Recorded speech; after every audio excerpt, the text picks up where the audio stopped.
Kelahiran Pedang Iblis bab 51 Kehilangan. Irfin bangkit dari tanah. Kulitnya pucat dan sedikit darah keluar dari mulutnya. Pukulan sebelumnya telah melukainya secara internal. Kevin tidak membuang waktu saat dia menyerbu ke arahnya. Namun kecepatannya lebih rendah dari sebelumnya. Tampaknya, teknik itu telah memperlambat gerakannya dengan imbalan kekuatan dan pertahanan yang hebat. Irfin menghindari serangan itu dan tanpa henti mengayunkan cambuk air di tangannya. Cambuk itu berbenturan berkali-kali dengan kulit Kevin, meninggalkan bekas yang dalam dan beberapa retakan di atasnya. Kevin sepertinya tidak peduli dan terus mengejar mage yang mundur itu. Taktik tabrak lari Irfin tampaknya berhasil karena retakan terus menumpuk di tubuh Kevin. Tetapi kemudian, Kevin melemparkan palunya ke arah mage. Palu berat itu terbang dengan kecepatan gila dan hampir mengenai Irfin yang mengelak di saat-saat terakhir. Namun, ketika palu itu mengenai tanah, sebuah getaran besar terjadi membuat postur tubuh Irfin tidak seimbang dan menghentikan pelariannya. Kevin memanfaatkan kesempatan ini untuk mendekati Irfin dan memberikan serangan besar-besaran, tetapi cambuk penyihir itu berubah lagi menjadi perisai yang memblokir serangan itu. Irfin sekali lagi terlempar. Kali ini dia membutuhkan waktu lebih lama untuk bangun. Gelombang kedua luka dalam telah melemahkannya secara menyeluruh.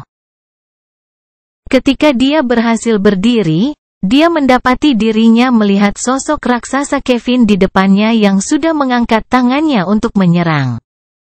"Kamu kehilangan Irfin." Tinjunya turun dan hendak mengenai penyihir ketika petir menghantam Kevin tepat di tengah dadanya. Kevin terlempar dan ketika dia menyentuh tanah, tubuhnya kembali ke penampilan aslinya. Tekniknya telah habis. Jaring hitam dari flash terbakar yang mengeluarkan asap membentuk luka di dadanya.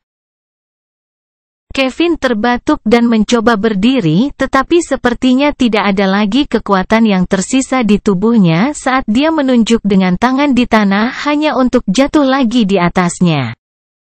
Irfin santai dan duduk dengan santai, lalu dia melihat ke belakang dan berteriak dengan marah. "Kamu mengambil waktumu. Aku hampir pergi untuk selamanya." Seorang pria jangkung mengenakan jubah besar berwarna hijau muncul dari sebuah lubang di gunung. Kulitnya pucat dan beberapa tetes keringat ada di dahinya, tetapi dia tersenyum bahagia terlepas dari segalanya. "Maaf Tuan Irfin, seperti yang Anda tahu, saya masih membutuhkan banyak waktu untuk mengucapkan mantra ini." Pria jangkung itu mendekati Irfin dan memberinya sebotol cairan putih. Irfin mengambilnya dan langsung meminumnya. Sedikit rona kembali pada pipinya yang pucat. "TSK, untuk berpikir bahwa keluarga sangat menghargaimu karena atributmu adalah elemen guntur. Sayang sekali mereka hanya memberimu mantra pelan itu." Irfin menggelengkan kepalanya, tetapi perhatiannya tertuju pada Kevin yang masih berjuang untuk bangun. "Julian, jangan pedulikan dia. Teknik yang dia gunakan tadi membuatnya kelelahan, jadi dia bukan ancaman lagi." Dia menutup matanya sejenak dan kemudian berbicara lagi. "Cedera saya terlalu serius, saya tidak bisa membantu dalam pertarungan ini lagi. Fase misi selanjutnya terserah Anda." Julian membungkuk dan menutup matanya untuk fokus. Sementara itu, di karavan, kelompok pembudidaya menciptakan kekacauan di dalam garis pertahanan pengawal. Nuh bergerak di antara bagian atas gerbong dan pertarungan di bawahnya mencoba untuk memiringkan skala pertempuran, tetapi dia mendapatkan hasil yang buruk. Para prajurit menjadi waspada terhadapnya ketika dia membunuh salah satu dari mereka dan memilih untuk memperlambat serangan mereka untuk membatasi kerugian mereka. Mereka memiliki jumlah kultivator yang lebih banyak, jadi pertarungan yang berkepanjangan akan lebih menguntungkan mereka. Nuh tidak dapat menemukan peluang yang valid untuk meningkatkan peluang mereka untuk menang. Kemudian Kevin bertransformasi dan bertarung di tanah yang rata dengan penyihir air mengangkat moral prajuritnya yang bertarung dengan lebih bersemangat. Namun, suasana hati Nuh menjadi suram. Kita mungkin memenangkan pertempuran ini tetapi kita tidak akan pernah mencapai Manshan. Jika ini adalah pasukan yang dapat mereka kirim dalam misi. Berapa banyak lagi yang akan mempertahankan perbendaharaan? Dalam benaknya, dia mengerti bahwa mereka telah salah memperhitungkan kekuatan Tobias Lansai.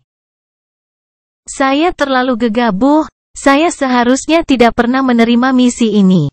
Kekuatanku hanya setara dengan para pembudidaya ini dan mereka digunakan sebagai pion. Sekarang saya terjebak di sini untuk berharap Kevin akan memenangkan pertarungannya dan membantu kami. Sedikit frustrasi terbentuk di dalam Nuh karena situasi yang dia alami dan dia tidak bisa tidak menyalahkan dirinya sendiri atas kecerobohannya. Tidak ada gunanya menahan diri kalau begitu. Dari posisinya di atas gerbong, Nuh menebas udara ke arah tentara musuh. 14 tebasan angin ditembakkan ke arah para pembudidaya, satu untuk masing-masing. Para pembudidaya terpaksa memblokir atau menghindari serangan dan tidak bisa fokus sejenak pada orang-orang di sekitar mereka. Beberapa prajurit Kevin berhasil memanfaatkan situasi ini dan melukai pembudidaya musuh sehingga membuat mereka mundur. Namun salah satu dari mereka melampaui anak buah Kevin dan langsung menuju gerbong Basil.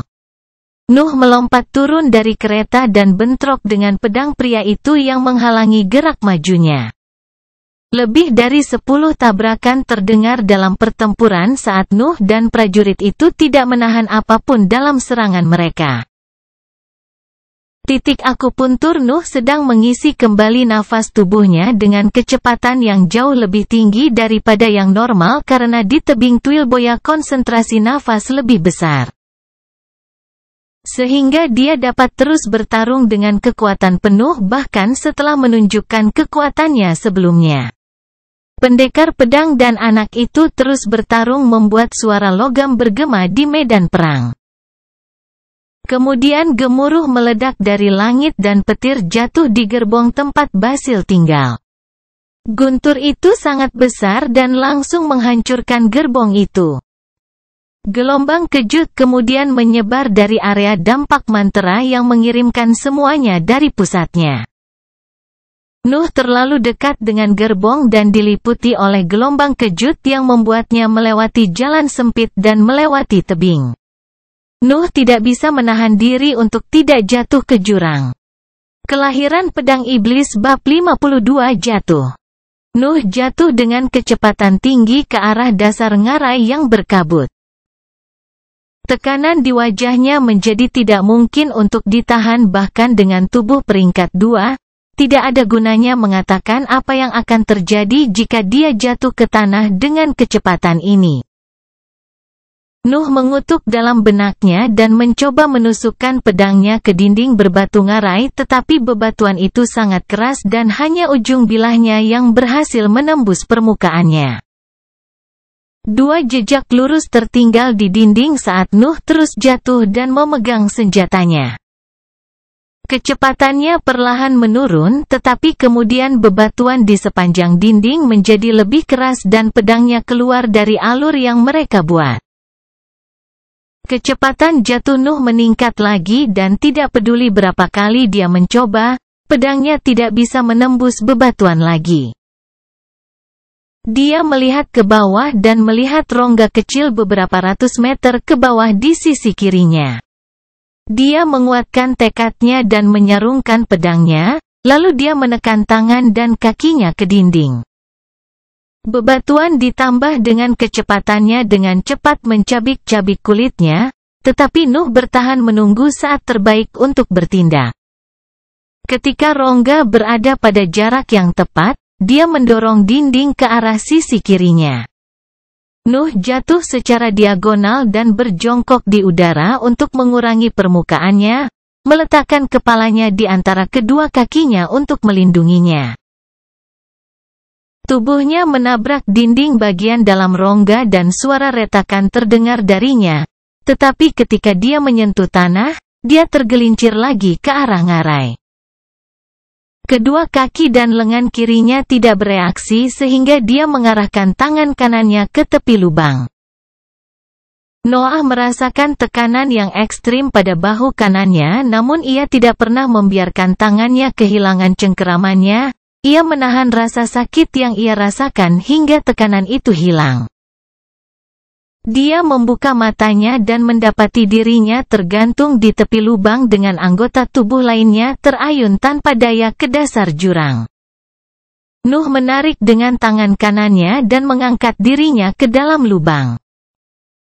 Lalu dia dengan paksa menggigit tanah dan menggerakkan lengannya lebih dalam ke dalam rongga sambil menyeret tubuhnya dalam proses itu.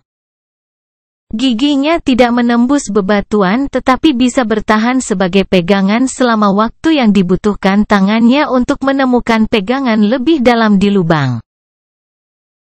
Setelah mengulangi proses ini beberapa kali, tubuh Nuh sepenuhnya terbaring di lantai rongga. Aku hidup. Itu adalah pikiran pertamanya ketika dia berhasil menghentikan kejatuhannya. Dia menggunakan kekuatannya yang tersisa untuk memeriksa tempat di pinggangnya di balik pakaiannya dan tersenyum sedikit ketika dia mengeluarkan sebuah cincin perak darinya. Dia santai saat melihat cincin itu dan pingsan setelah satu pemikiran terakhir. Aku bisa bertahan. Nuh terbangun keesokan harinya oleh gelombang rasa sakit yang datang dari tubuhnya. Dia melihat sekelilingnya dan mengingat peristiwa pertempuran itu. Saya tidak tahu apakah akan lebih buruk untuk tinggal di sana. Basil mungkin sudah mati, jadi nasibku seharusnya sama jika aku tetap dalam pertempuran. Dia perlahan menggerakkan tangannya ke arah cincin perak di sisinya dan memakainya di telunjuknya. Sensasi dingin menghantam kulit yang tergores di telapak tangannya. Sepotong daging kering muncul di depannya dan Nuh buru-buru memakannya. Sejak dia mendapatkan Space Ring, dia mulai mengumpulkan perbekalan dan barang-barang berguna di dalamnya sebagai persiapan untuk perjalanannya menuju akademi. Sambil makan dia melihat sekeliling rongga dan memeriksa kondisi tubuhnya. Rongga itu berukuran hampir 2 meter persegi dan tinggi 1. Nuh yang berbaring di dalamnya menempati hampir seluruh ruangnya. Untungnya tidak lebih kecil dari ini atau saya tidak tahu apakah saya bisa memusatkannya pada kecepatan itu. Kemudian dia fokus pada tubuhnya. Kakiku patah. Begitu juga lengan kiriku. Kulit kedua tangan dan kaki saya terkelupas, bahu kanan saya hampir terkilir dan saya yakin beberapa tulang rusuk saya retak. Dia melihat keluar lubang dan hanya melihat kabut tipis yang tersisa di ngarai. Menambahkan fakta bahwa aku berada di dalam tempat yang tidak dapat diklaim oleh keluarga bangsawan berukuran sedang, aku akan mengatakan bahwa aku mungkin sudah mati. Dia memikirkan kembali guntur yang menghancurkan kereta Basil dan tersenyum kecil. Yah, mungkin mati lebih baik daripada mati pasti. Saya bertanya-tanya mengapa guru mengizinkan saya pergi dalam misi bunuh diri ini. Dia berpikir sebentar tapi kemudian menggelengkan kepalanya. Tidak. Jika dia tahu semua tentang situasinya dia pasti akan menghentikanku. Namun, siapakah yang memiliki kekuatan untuk dengan sengaja membuatnya tidak tahu apa-apa hanya untuk mengirimku ke sana? Wajah ayahnya muncul di benaknya tetapi dia membuang jauh-jauh pikiran itu. Aku akan memikirkannya nanti. Lagi pula meskipun itu dia aku tidak bisa berbuat apa-apa kalau tidak ibuku tidak akan terus menderita. Nuh perlahan menegakkan tubuh, menopang dirinya di dinding dan melihat luka-lukanya. Aku harus pulih sebelum memikirkan bagaimana keluar dari sini. Konsentrasi nafas di sini tampaknya bahkan lebih tinggi daripada di permukaan, jadi aku seharusnya sembuh lebih cepat, tapi aku tetap harus melakukan sesuatu untuk mempercepat prosesnya. 3 senjata muncul di sisinya saat dia merobek pakaiannya untuk membuat beberapa tali. Dia meluruskan anggota tubuhnya yang patah dan menggunakan senjata dari cincin antariksa sebagai belat dan mengikatnya menjadi satu. Kemudian sepotong daging kering muncul dan dia perlahan memakannya, lalu dia menutup matanya dan fokus pada nafas di dalam dirinya untuk memprioritaskan proses penyembuhan daripada nutrisi. Hari-hari berlalu dengan Noah terbaring tak bergerak di tanah menunggu lukanya sembuh. Kadang-kadang dia membuka matanya untuk makan dan minum atau untuk mengubah posisi bidai, tetapi sebagian besar waktunya dihabiskan untuk mengarahkan nafas pada lukanya. Baru 2 minggu kemudian dia bisa bergerak lagi. Kelahiran pedang iblis bab 53 ular. Noah melepaskan belatnya dan mengembalikan semuanya ke dalam space ring. Dia berbaring di tanah untuk meregangkan anggota tubuhnya dan menguji pemulihannya dan senang dengan hasilnya. Saya hampir kembali ke bentuk puncak saya. Seminggu lagi saya harus sembuh total, tetapi jika ini baik-baik saja, saya tidak bisa membuang waktu lagi. Luka-lukanya sebagian besar sudah sembuh sehingga dia memutuskan untuk mulai bergerak mencari jalan kembali ke rumah Balvan. Nuh mengintip keluar rongga dan melihat ke atas.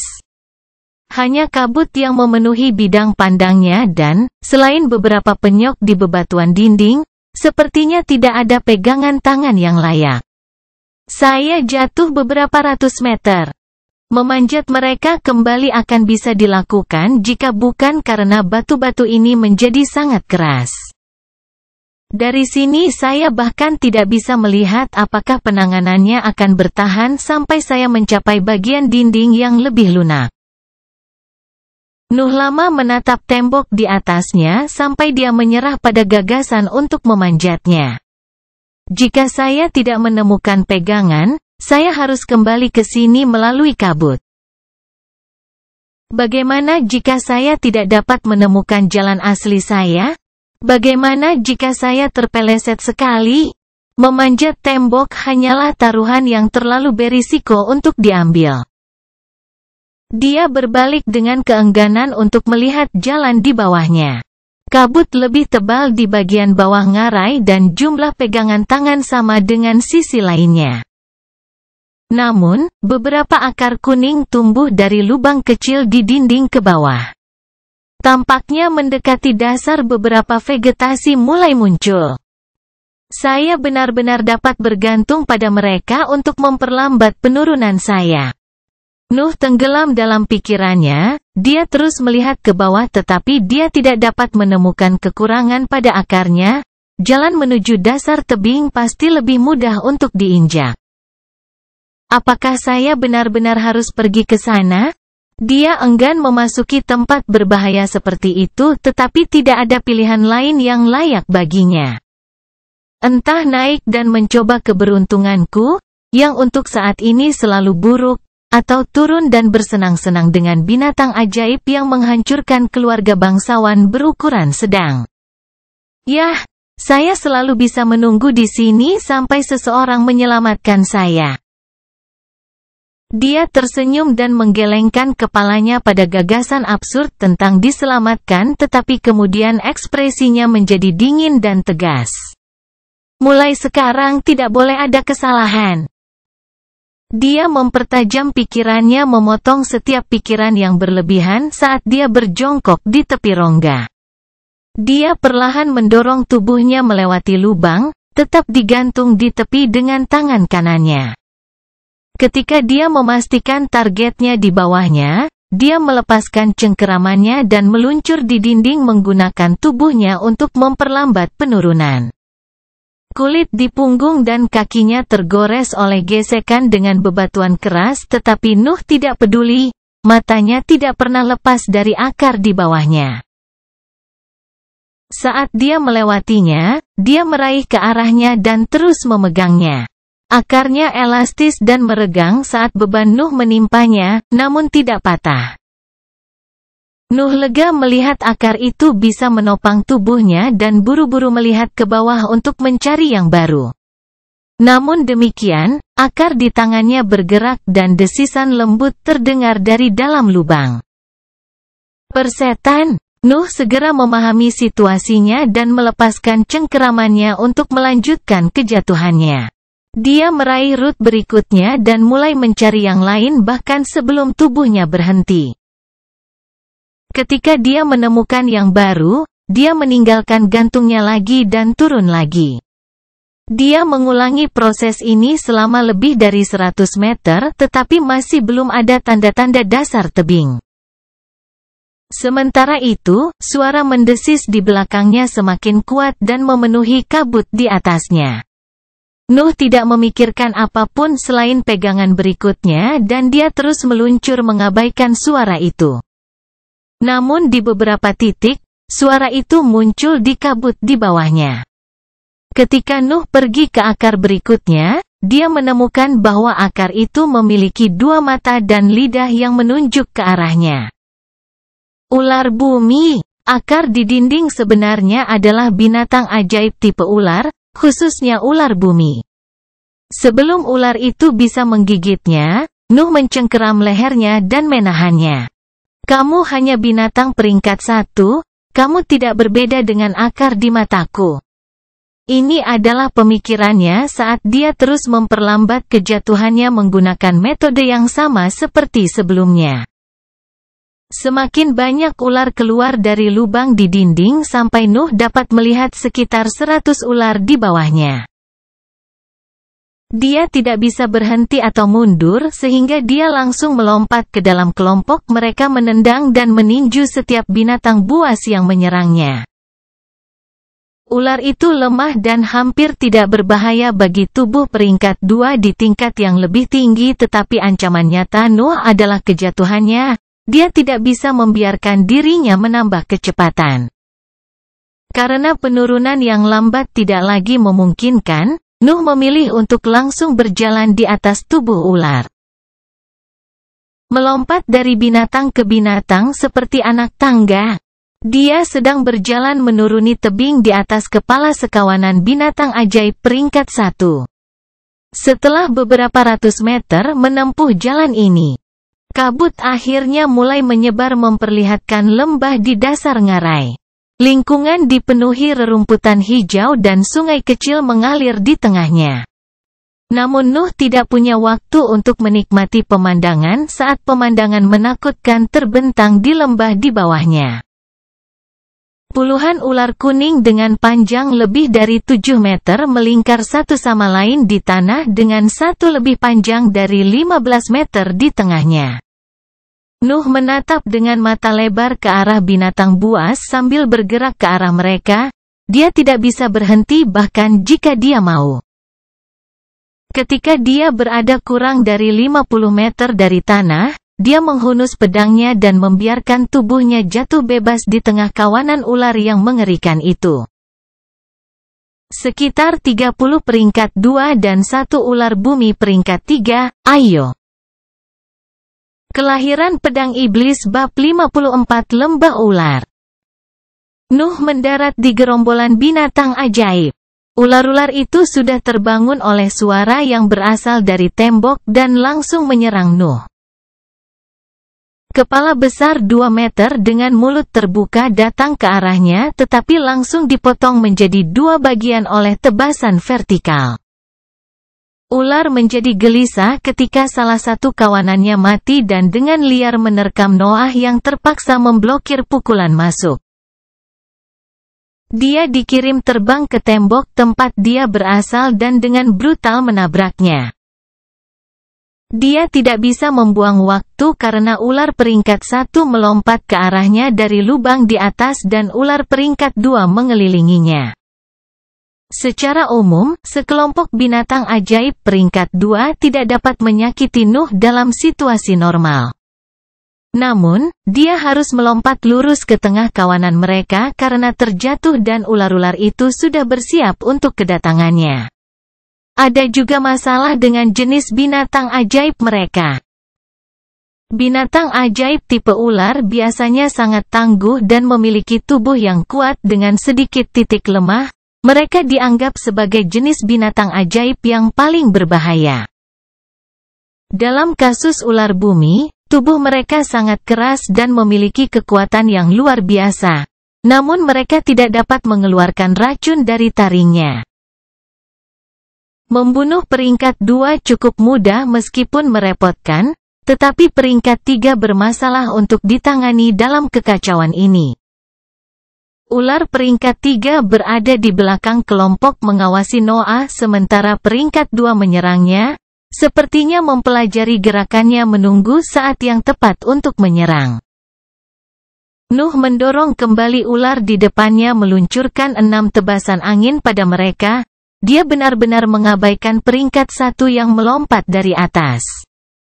Tebasan menghantam tubuh mereka meninggalkan luka yang dalam tetapi mereka tampaknya tidak peduli dan mulai menyerang lagi. Nuh mengelak kali ini dan berlari menuju bagian kanan lembah dengan liar menebas apapun yang mendekatinya. Mereka terlalu banyak dan aku bahkan tidak memiliki kekuatan penuh. Saya harus melarikan diri. Konsentrasi Brett di sisi kanannya sedikit lebih rendah dari sisi kiri sehingga dia memilih arah itu. Binatang ajaib akan lebih memilih konsentrasi nafas yang lebih tinggi, jadi aman untuk berasumsi bahwa binatang buas di dalam area dengan konsentrasi lebih rendah akan lebih lemah. Ular terus berusaha mengepungnya, tetapi dia hanya akan menebas ke depan menciptakan jalan melalui tubuh mereka. Darah merah gelap menimpanya terus-menerus saat dia menerobos rintangan binatang buas. Ketika dia hampir berada di luar batas kelompok, monster peringkat 3 memutuskan untuk menyerang. Tubuh besarnya mencapai posisi Nuh dalam sekejap dan menembaknya dengan mulut terbuka lebar. Melihat kepala besar 4 meter datang dari belakangnya, Nuh melompat ke udara dan memblokir taring ular itu dengan 2 pedangnya. Bentrokan itu menghempaskan Nuh agak jauh dari kawanannya dan membuatnya jatuh dengan keras ke tanah. Puncak peringkat 3, pikir Nuh saat dia berdiri di dalam lubang yang dia buat.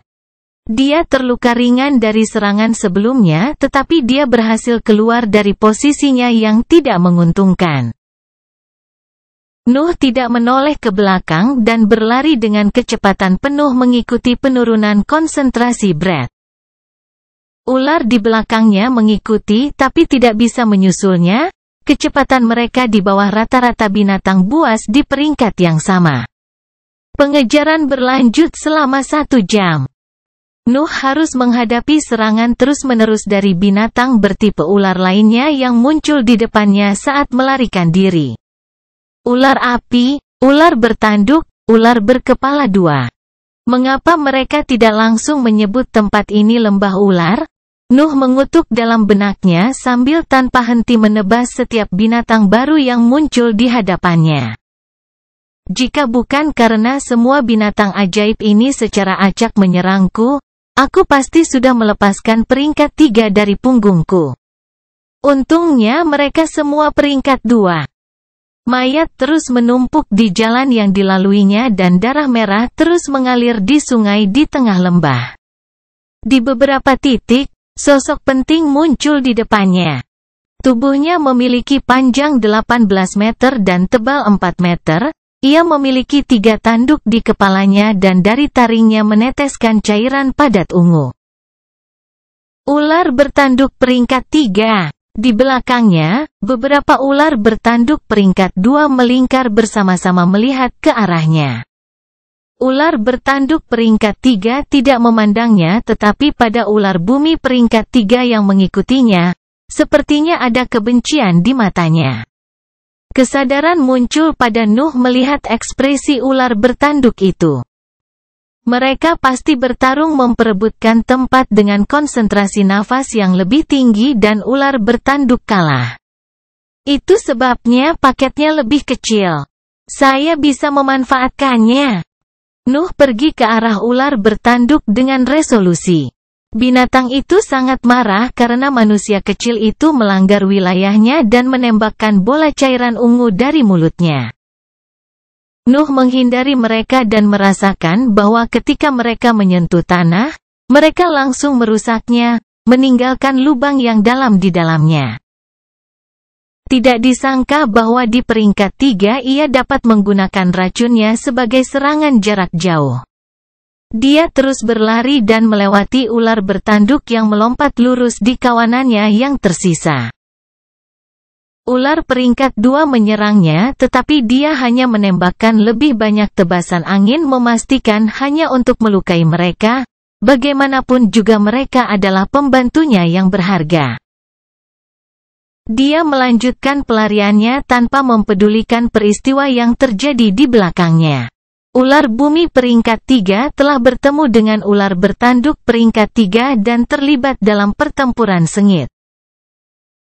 Sementara itu, sekawanan ular bumi tiba dan hendak mengalahkan ular bertanduk ketika Nuh terlalu jauh dan tidak bisa merasakan pertarungan mereka lagi. Dia berlari selama 1 jam lagi untuk memastikan bahwa dia berada di luar area patroli mereka. Saat dia berlari, jumlah binatang magis peringkat 2 berkurang digantikan oleh binatang peringkat 1 dan konsentrasi nafas mulai menyerupai salah satu rongga tempat dia berada. Binatang buas di sana sepertinya takut padanya karena tidak satu pun dari mereka mencoba menyerang. Nuh melihat sekelilingnya sebentar dan menemukan sebuah gua kecil yang dihuni oleh beberapa ular api peringkat 1. Itu cukup tersembunyi dan tidak ada lubang di dindingnya sehingga dia memilih untuk beristirahat di sana. Dia membersihkan binatang buas di dalamnya dan berbaring di tanah untuk beristirahat. Kelahiran pedang iblis bab 55 Golem. Nuh beristirahat selama setengah hari. Setelah dia bangun, dia makan makanan ringan dan membentangkan peta di depannya. Peta itu cukup sederhana tetapi menggambarkan area yang luas di benua Utra. Itu adalah yang terbaik yang berhasil ditemukan Nuh di lingkaran luar. Aku pergi ke arah yang berlawanan dari rumah Balvan tapi mungkin akan ada jalan ke permukaan sana. Dia telah pergi ke tempat konsentrasi nafas lebih rendah selama pertarungan yang berlawanan dengan rumahnya. Pertama-tama saya harus menjelajahi daerah ini. Aku tidak benar-benar ingin menghadapi kawanan binatang itu kecuali aku terpaksa. Dia berdiri dan keluar dari gua. Dia akhirnya punya waktu untuk melihat dengan cermat lingkungan lembah. Tanah dipenuhi rerumputan hijau dan cahaya bersinar terang dari kabut di atasnya. Aneh, sudah setengah hari tapi malam belum juga datang. Mungkin kabut ada hubungannya dengan ini. Kabut terus-menerus melepaskan siang hari membuat setiap detail lembah menjadi jelas dan jelas. Nuh melanjutkan penjelajahannya ke area di mana Brad kurang padat. Banyak binatang magis tipe ular peringkat 1 bersembunyi di hadapannya, kembali ke gua mereka atau hanya merangkak pergi. Tembok di sekelilingnya terjal dan tidak cocok untuk didaki. Nuh hampir mempertimbangkan untuk menyerah dalam penjelajahan sisi lembah ini ketika sesuatu yang tidak biasa muncul di pandangannya. Itu di ujung lembah dan hampir tidak ada binatang ajaib, dindingnya juga masih curam. Namun, di tanah, ada sisa-sisa bangunan buatan manusia. Bagaimana ini mungkin? Nuh mendekati struktur yang rusak untuk memeriksanya, tetapi kemudian sosok besar melesat ke arahnya. Nuh buru-buru menghunus pedangnya untuk memblokir serangan itu dan terlempar beberapa meter olehnya. Dia mengangkat kewaspadaannya dan menunggu serangan lain datang tetapi tidak ada yang terjadi. Dia melihat sosok tak bergerak yang berdiri di depan gedung. Itu adalah satu set armor setinggi 3 meter tanpa wajah yang muncul di lubang helmnya. Rune biru memancarkan cahaya lembut ke seluruh tubuhnya menciptakan lingkaran cahaya biru di sekitar sosoknya. Ada tanda-tanda pertempuran di armor itu karena penuh dengan penyok dan lubang. Melihat armor itu tidak bergerak, Nuh santai dan berpikir sebentar. Apakah itu mempertahankan daerah itu? Bagaimana cara menghancurkannya? Dia menebas udara dan bila angin melesat ke arah golem. Golem mengangkat tangannya untuk memblokir pukulan dan hanya sedikit tanda yang muncul pada mereka setelah bentrok dengan serangan Nuh. Aku seharusnya bisa memecahkannya jika aku keluar semua tapi itu akan membuatku tidak berdaya. Saya tidak tahu apakah itu satu-satunya di sana. Perhatiannya beralih ke rune biru. Seharusnya disulut oleh prasasti-prasasti itu, mungkin akan berhenti berfungsi jika aku memecahkannya. Setelah dia mengatur rencananya, dia tidak lagi ragu-ragu. Dia melompat lurus ke arah golem yang meluncurkan 3 tebasan angin dan bergerak ke sisinya. Golem harus memblokir tebasan dan tidak bisa fokus pada serangan Noah dari dalam penjagaannya. Saber memotong rune pada pelindung dada mematikan cahaya birunya. 1 kalah, 9 tersisa. Nuh dan golem bertarung selama beberapa menit karena dia akan menggunakan taktik tabrak lari yang selalu keluar dari batas pertahanannya untuk membatasi bahaya pertempuran. 10 turun. Saat rune terakhir ditembus, golem itu jatuh tak bernyawa ke tanah. Nuh memeriksa baju zirah itu sedikit sebelum menggelengkan kepalanya dan memasukkannya ke dalam cincin luar angkasa. Saya benar-benar tidak mengerti prasasti. Saya harus menyimpannya, mungkin ada sesuatu yang berharga. Kemudian dia menoleh ke bangunan yang rusak dan berkonsentrasi. Dia bergerak ke sana dengan waspada terhadap sekelilingnya, dia tidak tahu apakah golem lain akan muncul. Namun, semuanya diam dan tidak ada bahaya yang datang. Nuh santai dan mulai membuat dugaan. Bangunan ini hampir sebesar rumah Balvan, itu seharusnya milik salah satu keluarga bangsawan berukuran sedang yang datang untuk menjelajahi lembah. Matanya berbinar ketika dia menyadari bahwa jika keluarganya benar-benar pindah ke sini, mereka pasti juga memindahkan harta mereka. Nuh mulai menambah kecepatan dalam penjelajahannya karena dia tidak sabar untuk masuk lebih dalam ke dalam gedung. Terkadang dia menemukan tengkorak atau tulang tua, terkadang hanya sisa-sisa yang tidak berguna. Sementara itu, keraguan terbentuk di benaknya. Jika mereka setingkat dengan keluargaku, bagaimana mungkin mereka dihancurkan di area yang relatif aman ini? Tanda-tanda pergumulan menunjukkan bahwa pertempuran telah terjadi tetapi Nuh tidak mengerti siapa atau apa yang memiliki kekuatan untuk mengalahkan mereka. Bahkan kawanan ular bumi tidak bisa melakukannya, jadi bagaimana mereka bisa mati? Dia tiba di bagian dalam mansion sambil memikirkan itu. Sebuah pintu besar yang rusak membagi area tersebut dan golem berukuran 3-4 meter terpotong-potong di tanah. Nuh memeriksa penyok di baju besi mereka dan menyimpulkan bahwa itu adalah karya binatang ajaib. Tempat ini memiliki lebih banyak bahaya daripada sekadar peringkat 3 binatang ajaib. Rasa gelisah tumbuh di dalam dirinya saat dia bertekad untuk keluar dari lembah secepat mungkin. Dia melewati pintu besar dan memasuki bagian dalam mansion. Bagian dalamnya sedikit lebih utuh daripada bagian luarnya dan dari beberapa peninggalan, Anda bisa membayangkan betapa mewahnya seharusnya sebelumnya. Nuh bergerak cepat dan berhenti hanya setelah dia menemukan pintu besi kecil masih tertutup di salah satu ruangan. Dia menjadi bersemangat dan mendorong pintu terbuka masih memegang pedangnya. Pintunya berat dan suara gesekan datang dari tanah saat dibuka. Nuh melihat ke sisi lain dan melihat sebuah ruangan kecil yang hampir kosong kecuali kerangka yang duduk di singgasana dengan anggota tubuh bersilang. Kelahiran pedang iblis bab 56 pendamping darah. Nuh memusatkan seluruh energi mentalnya pada kerangka itu tetapi dia tidak menemukan kesalahan apapun, jadi dia memutuskan untuk memeriksa ruangan itu. Ruangan itu bersih dan benar-benar kosong, dindingnya tampak lebih tahan daripada bangunan lainnya. Ini seharusnya semacam lemari besi, yang berarti harta karun itu ada bersama kerangka. Dia mendekati tahta dan memeriksanya. Tahta itu tidak ada yang istimewa dengannya dan kerangka itu sama kecuali sebuah kotak di tangannya. Nuh mengambil kotak itu dan membukanya. Di dalamnya ada sebuah buku dengan beberapa rune di atasnya. Harapan meningkat di benak Nuh saat dia duduk di lantai dan mulai membaca.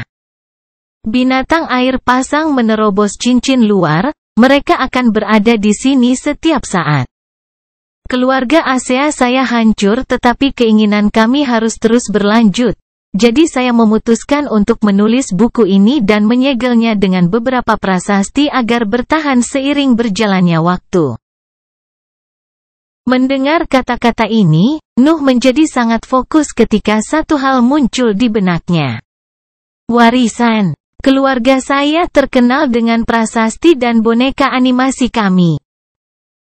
Itu adalah seni mulia yang diturunkan oleh nenek moyang saya, tetapi kekuatannya dalam pertempuran lebih rendah dari seni bela diri pada umumnya. Itu sebabnya kami datang ke sini, kami ingin mengasuh keturunan kami di lingkungan ini dan mempelajari lebih banyak penerapan seni kami.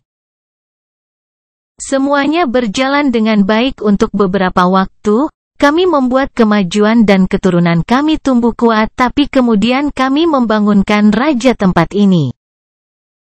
Nuh terkejut sesaat sebelum dia melanjutkan bacaannya. Raja sedang tidur di bawah area dengan kepadatan nafas tertinggi dan sangat marah ketika menyadari bahwa ada penyusup di wilayahnya. Itu mengirim gerombolan binatang ajaib untuk menyerang kami dan patriark sebelumnya, ayahku, mati dalam proses membela kami. Kami terpaksa bersembunyi di tempat ini tetapi raja hanya menginginkan makhluk sejenis ular di wilayahnya dan kami tiba di situasi ini. Nuh membayangkan sesuatu yang lebih kuat dari naga di masa kecilnya dan menggigil memikirkan hal itu. Jika seorang patriark dari keluarga berukuran sedang tidak bisa menang melawan raja ini, bagaimana dia bisa berharap untuk bertahan? Kita tidak bisa terbang seperti ayahku dan jalur ke permukaan ada di sisi lain lembah jadi ini akan menjadi akhir dari keluargaku. Saya akan menyerahkan kepada Anda puncak seni kami yang berhasil kami ciptakan, saya harap ini akan membantu Anda bertahan di tempat ini dan, suatu hari, membalaskan dendam kami dengan membunuh raja itu. Nama saya Uriah Asea, dan ini adalah prestasi seumur hidup saya. Mata Noah terus berlanjut ke halaman berikutnya tanpa berkedip sekalipun dan senyuman mulai muncul di wajahnya.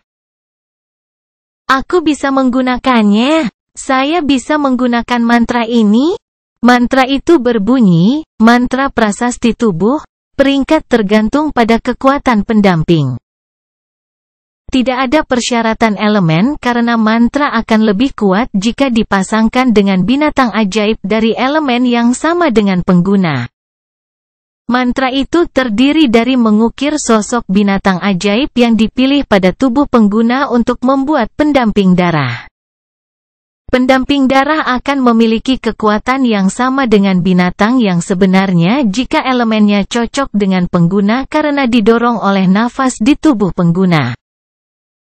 Proses untuk membuat pendamping darah itu rumit dan harus diikuti dengan ketat jika tidak prasasti akan gagal. Untuk membuat prasasti di tubuh, pengguna harus mencelupkan tongkat atau senjata tajam ke darah binatang ajaib yang dia putuskan dan menggambar gambarnya di tubuhnya. Penggambaran harus dilakukan di bawah kulit sehingga pengguna harus memotongnya untuk mencapai kedalaman tertentu. Setelah gambar selesai, pengguna perlu memakan pusat kekuatan binatang itu untuk menghidupkan gambarnya. Pusat kekuasaan umumnya adalah jantung binatang itu. Ketika gambar menjadi hidup, pengguna harus menaklukkannya dengan energi mentalnya dan kemudian dia akan menyelesaikan prosedurnya. Ada contoh gambar yang mencapai standar yang diperlukan untuk mantra dan banyak dari mereka adalah binatang seperti ular. Keluarga Asea mungkin telah banyak bereksperimen pada mereka. Sementara Nuh memiliki senyum cerah di wajahnya. Ini benar-benar bisa dilakukan. Mantra pertamaku. Saya ingin tahu apakah saya akan mendapatkan elemen yang tepat pada percobaan pertama. Deskripsi mantra terus mencantumkan kelebihan dan kekurangannya. Pendamping darah dapat menyerang sendiri atau dikendalikan oleh pengguna sehingga efisiensinya jauh melampaui boneka normal. Pengguna akan membagikan nafas dan energi mentalnya dengan rekannya dan perlu menggunakan sebagian dari mereka untuk memberinya makan atau memulihkannya. Tekanan pada lautan kesadaran pengguna akan meningkat saat sensasi pendamping akan dibagikan kepada pengguna. Binatang itu harus dibunuh baru-baru ini atau nafas di dalam hatinya tidak akan cukup untuk memberi kehidupan pada prasasti itu. Lebih baik jika pengguna membunuhnya karena akan lebih mudah untuk ditundukkan pada bagian terakhir dari proses. Darah binatang itu harus diisi dengan nafas pengguna untuk memiliki kontrol yang lebih baik atas tubuh rekannya. Itulah mengapa lembah, dengan kepadatan tinggi nafas, adalah tempat yang tepat untuk membuat prasasti jenis ini. Untuk menghapus pendamping, bunuh saja.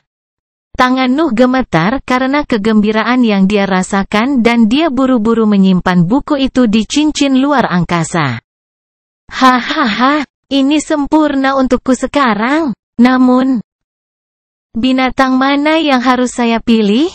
Ular api lebih lemah tetapi saya tidak menemukan peringkat 3 sampai sekarang dan ular bumi memiliki paket yang terlalu besar bagi saya untuk pergi ke sana dan membunuh bos mereka secara diam-diam. Dia berpikir sebentar sebelum melakukan seringai jahat dan melihat ke arah dari mana dia berasal. Ular bertanduk itu seharusnya selamat kan? Kelahiran pedang iblis bab 57 persiapan. Nuh berjalan perlahan menuju sisi lain lembah. Dia akan sering berhenti untuk melatih tulisan yang ditunjukkan di buku harian Uria dan untuk meninjau detail mantranya. Karena tubuh pendamping dibuat dengan darahnya bercampur dengan nafas saya, peringkatnya tetap. Yah, secara teoritis mungkin untuk meningkatkannya tetapi Anda membutuhkan teknik yang berbeda dan risiko kematian pendamping akan tinggi. Lebih aman untuk beralih ke yang lebih kuat setelah Anda memiliki kekuatan yang diperlukan untuk menjinakkannya. Dia menggambar di tanah bentuk ular dengan pedangnya sambil memegang buku di tangannya yang lain. Aku ingin tahu apakah aku terlalu serakah untuk langsung meraih peringkat 3. Jika saya membunuhnya, saya seharusnya memiliki beberapa keuntungan dalam menjinakkannya. Namun bisakah saya mempertahankannya? Yah, memiliki pendamping peringkat 2 di levelku juga tidak berguna. Mangsanya adalah ular bertanduk peringkat 3 puncak sementara dia hanya penyihir peringkat 1. Wajar baginya untuk memiliki keraguan. Itu juga tidak mengatakan apa-apa tentang membuat lebih dari satu teman. Kurasa itu tergantung pada tekanan yang bisa aku tahan dengan lautan kesadaranku. Ada alasan lain mengapa dia bergerak lambat dan itu adalah kepadatan Brad. Kepadatannya sangat tinggi sehingga efek pada tubuhnya mirip dengan berkah berat yang dia temukan selama kejadian dengan laba-laba ironclat. Nuh merasakan sensasi samar mendekati semacam batas. Jika saya tinggal di sini selama beberapa bulan, saya harus mencapai akhir siklus ke-6, dan berdasarkan kepadatan di daerah ini. Jika saya melangkah lebih jauh di lembah, itu akan memakan waktu lebih sedikit lagi.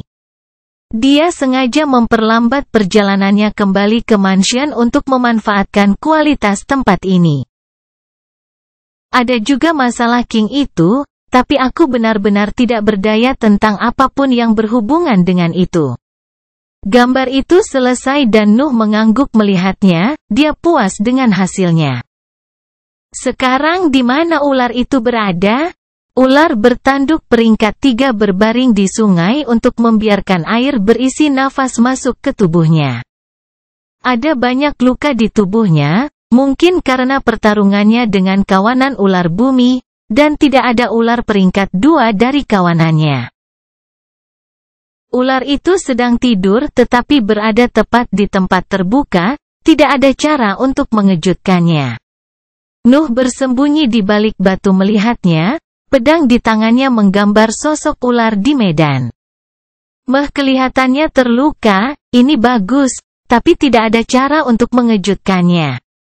Gambar sudah selesai, sosok ular kali ini memiliki 3 tanduk kecil di kepalanya.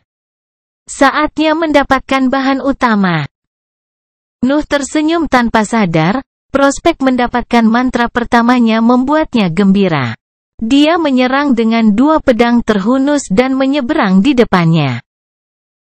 Ular itu terbangun merasakan sesuatu datang ke arahnya dan sangat marah melihat kembali manusia kecil yang menyebabkan insiden dengan ular bumi. Itu segera memuntahkan bola beracun ke arahnya dan kemudian meninju dengan kepalanya di mana dia menghindarinya. Nuh melompat dan berputar secara horizontal, terus-menerus mengirimkan tebasan angin ke tubuh ular itu. Tebasan memotong kulitnya tetapi hanya luka ringan yang muncul.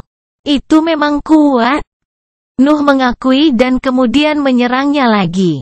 Bentrokan terus terjadi dan ular bertanduk bertarung dengan sengit, tetapi luka baru muncul di tubuhnya di setiap bentrokan dan ditambah dengan yang lama, mereka mulai mempengaruhi binatang besar itu.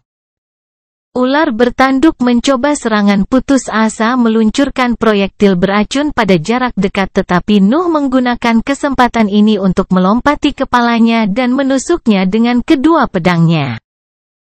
Pedang itu menusuk dalam-dalam ke tengkorak ular itu saat ia mulai meronta-ronta tubuhnya di sekitar lembah untuk menyingkirkan manusia dari atas kepalanya. Namun, Nuh memegang pedang dengan kuat dan mendorongnya lebih dalam ke otak binatang itu. Setelah 1 menit berjuang, ular itu akhirnya mati di tanah. Nuh melompat dari tubuhnya dan merasa terkejut. Sungguh vitalitas yang luar biasa. Bahkan dengan pedangku di otaknya, dia masih bertahan begitu lama. Dia tidak bisa memasukkan tubuhnya ke dalam space ring karena terlalu besar sehingga dia buru-buru membuat luka yang dalam di sepanjang tubuhnya. Dia mengeluarkan tong dari cincinnya dan membuang air di dalamnya, lalu dia meletakkan tong itu di bawah luka untuk menampung darah yang menetes. Kemudian, dia masuk ke dalam luka dan menjelajahi bagian dalam tubuh ular tersebut hingga dia menemukan jantungnya. Setelah dia keluar dari tubuhnya, dia melepas pakaian atasnya dan mencuci di sungai. Dia tidak ingin segala bentuk kontaminasi terjadi selama penciptaan pendamping darah. Nuh menunggu dengan sabar sampai tong itu diisi dan kemudian dia memasukkan semuanya kembali ke dalam cincin antariksa dan pergi bersembunyi di sebuah gua di dekatnya. Ada beberapa ular peringkat 2 di dalam tetapi segera dibersihkan dan dia harus kembali ke sungai untuk mandi lagi. Ketika dia sudah bersih dan berada di tempat yang aman, dia mengeluarkan tong itu dan meletakkan tangannya di atasnya. Nafas mengalir dari tubuhnya ke darah ular di dalam tong sementara titik akupunturnya menyerap dengan gila-gilaan yang ada di sekitarnya. Butuh 1 hari penuh baginya untuk membuat darah mencapai standar yang dijelaskan dalam buku harian dan ketika prosesnya selesai, darah telah menjadi cairan pekat berwarna gelap. Nuh menunggu beberapa waktu lagi untuk tubuhnya diisi lagi dengan berat dan setelah memastikan bahwa semuanya sudah diatur, dia menghunuskan pedang dan mencelupkan ujungnya ke dalam cairan. Matanya bersinar dalam kegembiraan saat dia melihat bilah hitam yang meneteskan darah gelap. Saatnya memulai. Kelahiran pedang iblis bab 58 bukan bumi. Nuh mengambil pedang dengan 2 tangan dan mengarahkan ujungnya ke dadanya. Dia mendorong dengan kuat dan pedang itu menusuk kulitnya. Darah hitam mengucur di lukanya dan bercampur dengan tubuh Noah meninggalkan bekas hitam. Lagi, dia mengeluarkan pedang dan mencelupkannya ke dalam tong dan kemudian dia menusuk dadanya lagi. Saat dia mengulangi prosesnya, sesosok mulai muncul di tubuhnya. Nuh membutuhkan waktu 2 jam untuk menyelesaikan gambarnya dan setelah selesai menggambar menutupi seluruh area dada kanan dan setengah bahunya, adapun rasa sakit yang dia rasakan selama proses itu bahkan tidak membuatnya gemetar. Nuh, pada saat itu, selamat dari 6 perawatan penempaan 7 neraka, beberapa luka di kulitnya tidak dapat ditahan. Selanjutnya, dia menggunakan cairan gelap yang tersisa di dalam tong untuk menambahkan detail pada sosok ular yang membutuhkan waktu 1 jam lagi. Saat darah habis, gambar di tubuhnya mulai terasa berat, seperti ada semacam beban yang ditambahkan di sana. Nuh menatap bahunya dan mengangguk puas. Bagian pertama selesai, sekarang hati. Jantung ular muncul di tangannya dan Nuh memejamkan mata untuk berkonsentrasi mengisi ulang nafas di tubuhnya dan mempertajam energi mentalnya. Setelah setengah jam, dia sudah siap. Jantungnya 3 kali lebih besar dari tangannya, tidak mungkin dia bisa memakannya dalam 1 gigitan. Nuh dengan tegas mengambil gigitan pertama dan segera menelannya. Rasa yang tidak enak menyerang mulutnya dan rasa panas yang kuat mulai menyebar dari potongan daging asing di tubuhnya tetapi tiba-tiba terserap oleh gambar itu. Nuh menggigit lagi dan hal yang sama terjadi. Ketika dia mengambil yang terakhir dan jantungnya benar-benar lenyap, suhu gambar itu mulai naik sampai Nuh mengira bahunya terbakar. Sosok ular itu mulai bergerak dan tekanan yang luar biasa menghantam lautan kesadaran Nuh. Di dalam lingkup mentalnya, gambar ular bertanduk setengah transparan muncul dan mengamuk. Ular itu langsung menabrak bola yang membuatnya bergetar, sepertinya ia ingin keluar dengan biaya berapapun dari kurungan itu. Nuh merasakan sakit yang luar biasa di kepalanya dan fokus pada lautan kesadarannya mengabaikan rasa sakit di bahunya. Sosoknya di dalam bola membuka matanya dan terbang lurus ke arah ular itu. 2 bola air dari laut di bawahnya naik ke udara dan berubah menjadi pedang yang ditangkap dengan kuat oleh tangannya yang setengah transparan. Nuh memotong langsung gambar ular itu membuatnya mendesis kesakitan, tetapi ia tidak mempedulikannya dan terus memukul bola itu dengan seluruh tubuhnya. Gelombang rasa sakit lain datang dari pikirannya yang memaksa Nuh untuk memperlambat serangannya. Ular itu menyerang lagi dan kali ini retakan kecil muncul di bola. Nuh merasakan kesadarannya memudar sesaat sebelum dia fokus lagi. Jika aku membiarkannya terus seperti ini, aku pasti akan mati. Ia fokus pada rune kesiar di tengah laut yang mengeluarkan dengungan keras sebagai jawaban atas panggilan Nuh. Ular itu kali ini bergetar kesakitan, ia tidak bisa fokus lagi ke tembok karena bergetar dan jatuh ke laut. Nuh dengan cepat mengikuti dan terjun ke arahnya. Laut adalah representasi dari pikiran dan energi mentalnya, tidak bisa menyakitinya sama sekali. Dengan rune yang berdengung terus-menerus dan serangan Nuh yang tanpa henti, sosok ular itu menjadi semakin tidak berwujud sampai benar-benar hancur dan diserap oleh laut. Pecahan gambar ular sebelumnya dikomposisi ulang dan muncul di sebelah proyeksi cincin ruang angkasa. Nuh santai ketika merasakan hubungannya dengan itu. Ular bertanduk itu melingkar dengan malas di atas laut dan lebih kecil dari ular sebelumnya yang diperangi Nuh. Nuh mendekatinya dan memeriksanya dengan hati-hati. Ular itu merasakan kehadirannya dan membuka matanya, mengangkat kepalanya untuk menatap sosok Nuh. Setelah beberapa detik mereka bertukar pandang, ular itu menundukkan kepalanya dan Nuh merasa telah menyerah. Dia menepuk kepalanya dengan puas dan keluar dari lautan kesadarannya. Sementara itu, gambar ular itu berhenti menyala tapi sekarang bergerak bebas di sepanjang tubuhnya. Nuh merasakan rekannya bergerak dan mencoba mengendalikannya dengan energi mentalnya. Ular itu mengikuti perintahnya dan pindah ke area dada, tetapi beberapa nafas di dalam tubuhnya dikeluarkan dan retakan di bola melepaskan gelombang rasa sakit karena penggunaan energi mental. Saya akan bereksperimen nanti dengan orang ini, sekarang saya harus sembuh dari cedera. Untungnya, saya berpikir untuk menggunakan rune di saat-saat terakhir jika tidak. Gelombang rasa sakit lain datang dari pikirannya, sepertinya retakan itu menekan bolanya. Nuh memutuskan untuk tinggal di gua sambil melahap laut dalam pikirannya untuk mengisi celah dan menutupnya. Selama periode ini, dia akan menghabiskan semua energi mental yang dia miliki untuk mengamankan lukanya dan kemudian tidur untuk mengisinya kembali.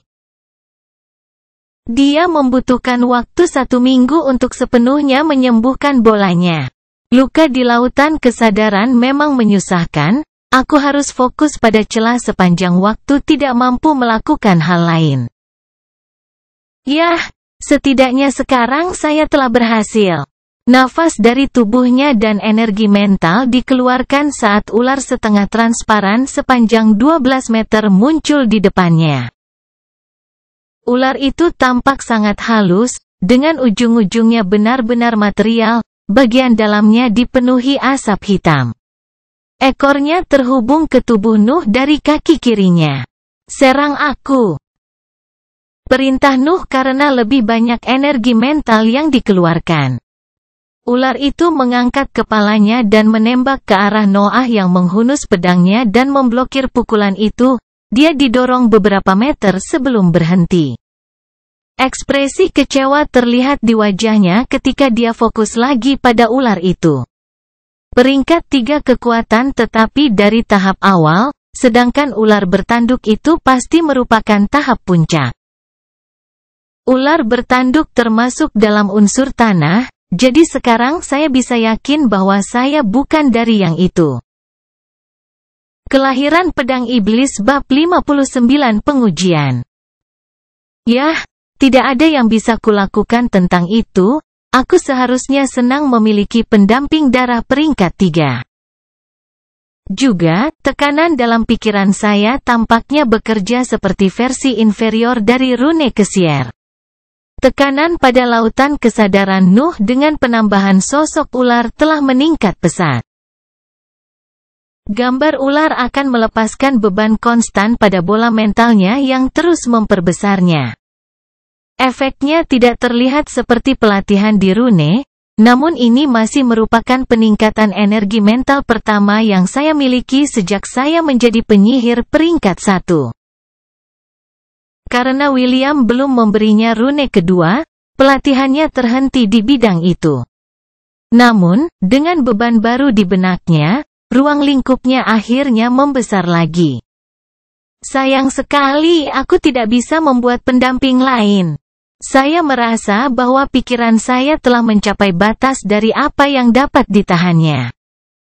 Dia mengendalikan temannya sebentar untuk membiasakan diri dengan kemampuan baru dan membiasakan diri dengan kekhasannya.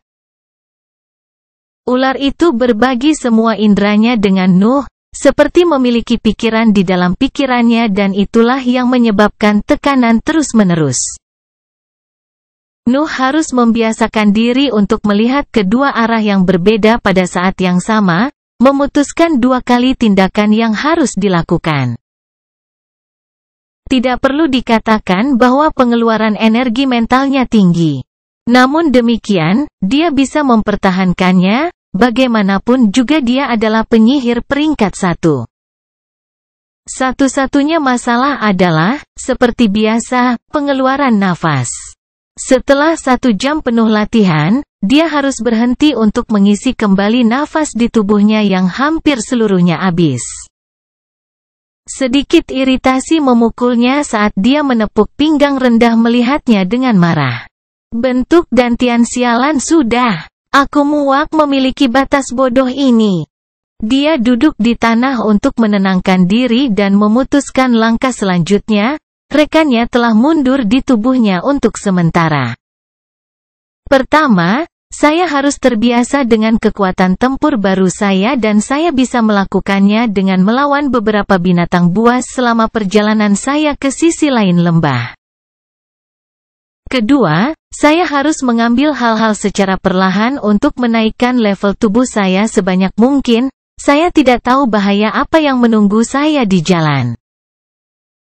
Terakhir, aku harus keluar dari sini dan kembali ke mansion. Aku yakin Lily dan Tuan mengkhawatirkanku.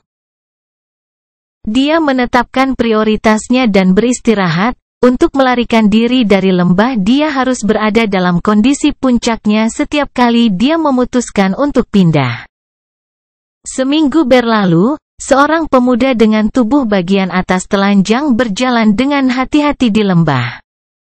Kadang-kadang dia akan melompat ke dalam gua dan keluar dengan berlumuran darah. Kadang-kadang monster peringkat 2 akan menyerangnya untuk dimakan oleh bayangan hitam besar.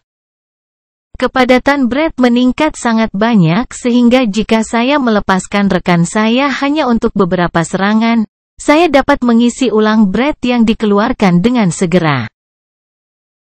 Satu-satunya masalah adalah pakaian saya robek dalam proses itu. Karena rekannya kebanyakan berkeliaran di area dadanya, bagian atas baju olahraganya yang gelap telah robek selama pertarungan baru-baru ini.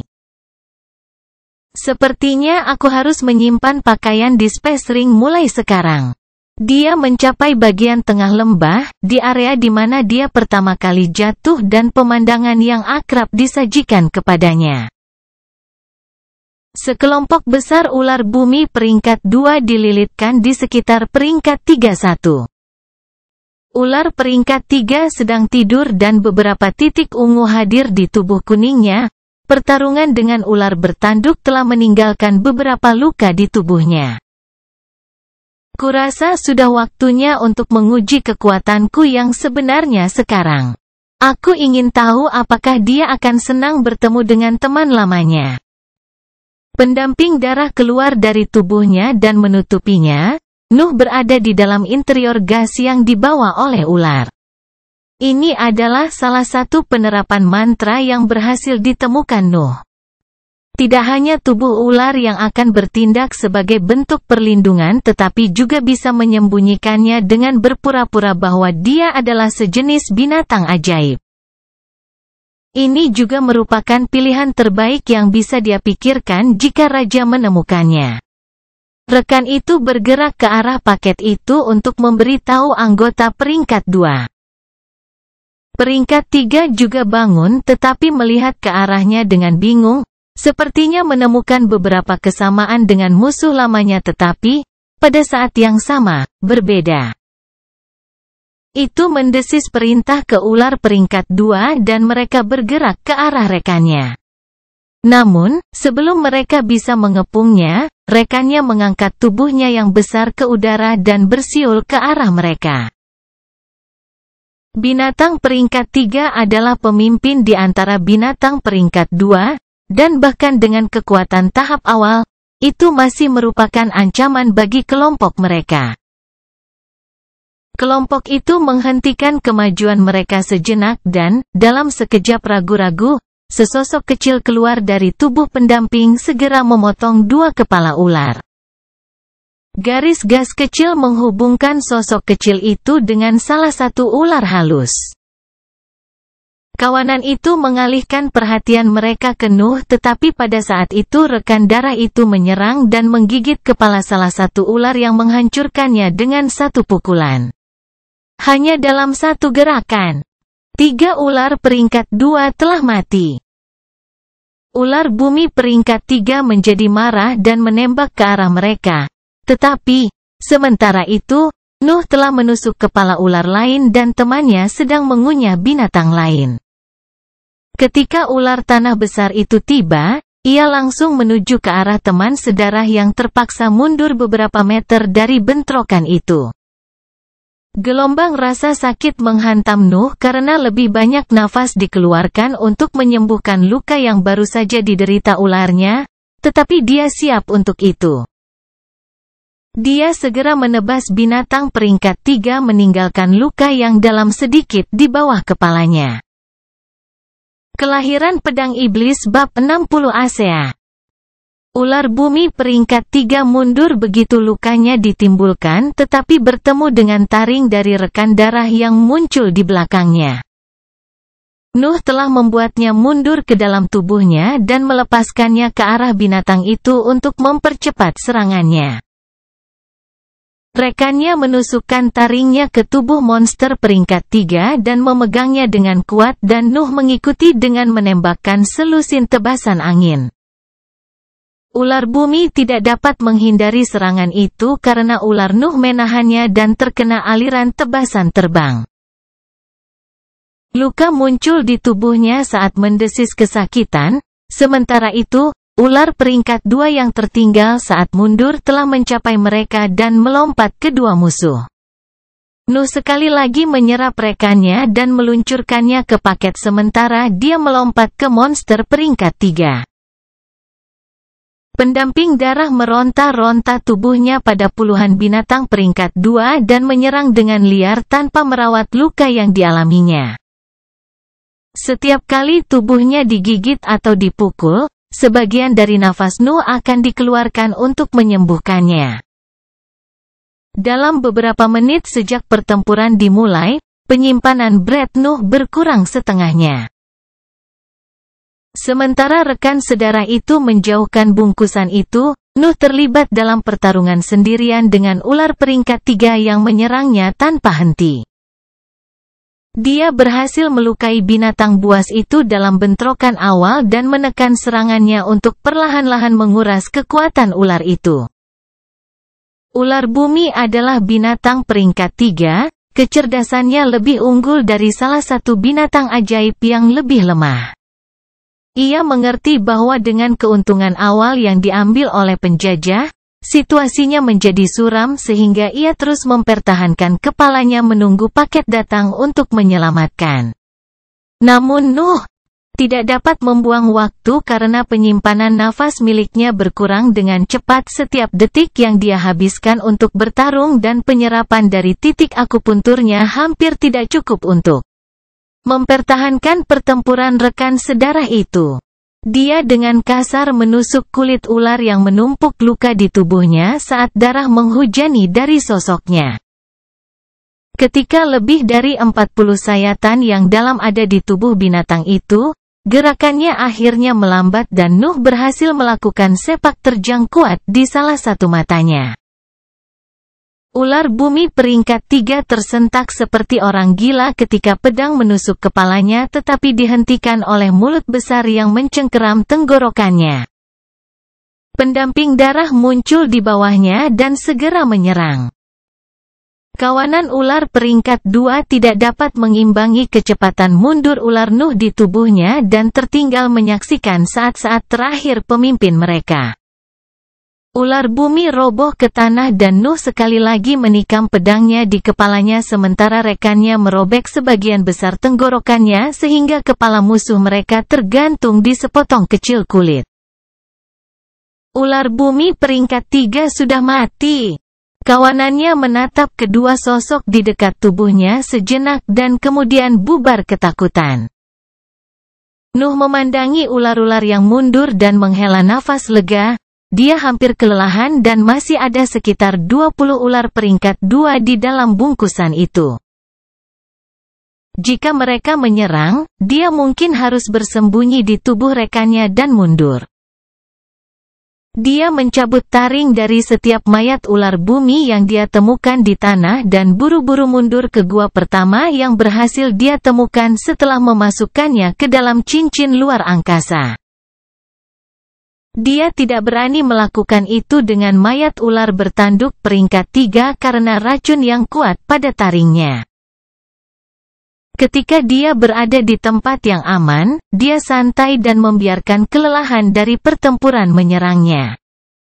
Pertempuran ini sangat berbahaya. Jika nafas saya telah habis selama pertarungan, saya akan hancur. Namun, membuat orang ini menyerang dari arah manapun yang saya inginkan benar-benar berguna. Saya bertanya-tanya seberapa kuat jadinya jika itu adalah elemen saya. Kepala pendamping keluar dari tubuh Nuh dan menatapnya. Nuh hanya menepuk kepalanya sambil melanjutkan pikirannya.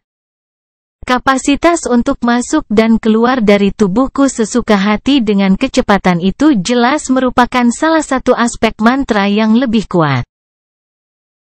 Satu lagi adalah kemampuan penyembuhan rekan yang hampir tidak terbatas jika saya memiliki cukup nafas untuk mempertahankannya. Hanya serangan yang sangat kuat yang dapat memaksa rekan untuk hibernasi untuk pulih. Nuh mengambil daging dari cincin luar angkasanya dan makan sampai dia kenyang, lalu dia mendekati ujung gua dan membaringkan dirinya di tanah untuk tidur. Ular halus itu memiliki kepalanya di luar tubuh Nuh menatap sekelilingnya dengan cermat. Pengeluarannya bahkan tidak banyak karena pendamping darah sebagian besar otonom, hanya satu pesanan yang akan membuatnya bekerja selama berjam-jam.